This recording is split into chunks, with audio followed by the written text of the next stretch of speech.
Hey guys, this is TechTite here. I saw the post in the forum about asking about the Russian accent, so I thought I'd post a voice video showcasing my interpretation of the Russian accent.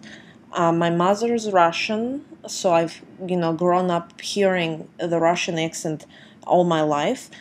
She didn't speak to me in Russian, unfortunately, only in English, so I'm now learning from scratch. It's a bit annoying, I can tell you that, but I do think, I believe at least, that I have a good understanding of the Russian accent.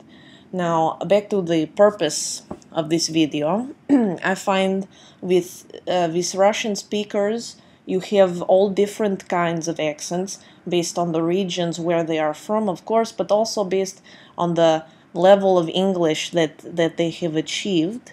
The ones who have a very good level of English speak differently than the stereotypical accent you'll find in the movies and all that. So, for example, I was listening to the Russian deputy foreign minister, and his English is very good. Now, anyway, back when I was listening to this interview, which was an interview from a few years ago on BBC Hard Talk, he was being asked a question by the announcer, and the exchange went something like this. The announcer says to him, "But to be clear, Russian troops are withdrawing from Georgia."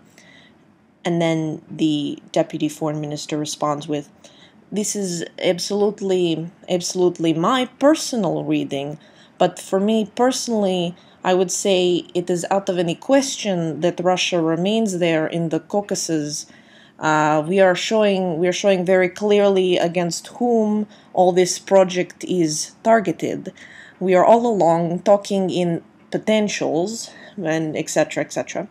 So what you'll notice about the Russian deputy foreign minister in his few lines, which are all direct quotes, but kind of I combine them all so you could see that Russian speakers tend to use figures of speech that don't exist in English. For example, we don't really speak in potentials, and one would say it's out of the question, not out of any question.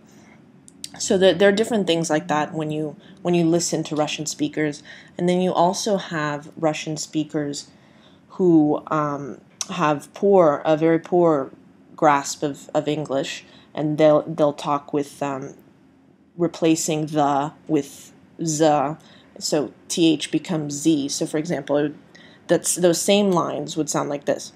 "This is absolutely my personal reading, but for me personally, I would say it is out of the question that Russia remains there in the Caucasus. We are very clearly showing against whom all this project is targeted. We are all along talking on potentials. My name is Masha. I'm from Moscow, exchange student here. I can also break up a little bit of in English, forget to put this there and that there and all whatever."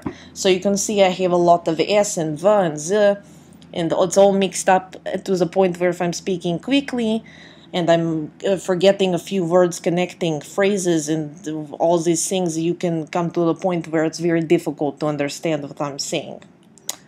So that's the Russian accent. Also, I thought I'd do a Serbian accent because someone asked, sorry, my throat, I have a cold right now, but someone asked about the Serbian accent versus the Russian accent, and they said that they had a difficult time understanding the difference or hearing the difference. Half of my family is Serbian, so I've also had experience with that, and I found the Serbian accent is a bit softer in English. It's a bit difficult, for me anyway, to explain in writing how that sounds, so I thought I'd do it here. So here goes. "Hey guys, my name is Ivana. I'm from Belgrade, from Serbia. Now I live in the United States, and I really like it in the United States. I have lots of friends, and speaking of which, we're going to be having a party next week. If you want to bring your friends, it's going to be really fun. We're going to have a happy hour and all that. So yeah, please come and we'll have a really good time." So as you can see, or hear rather, the accent is a bit different. I can't, like I said, I can't describe it, but hopefully you can hear the difference. All right, well, that's it for now.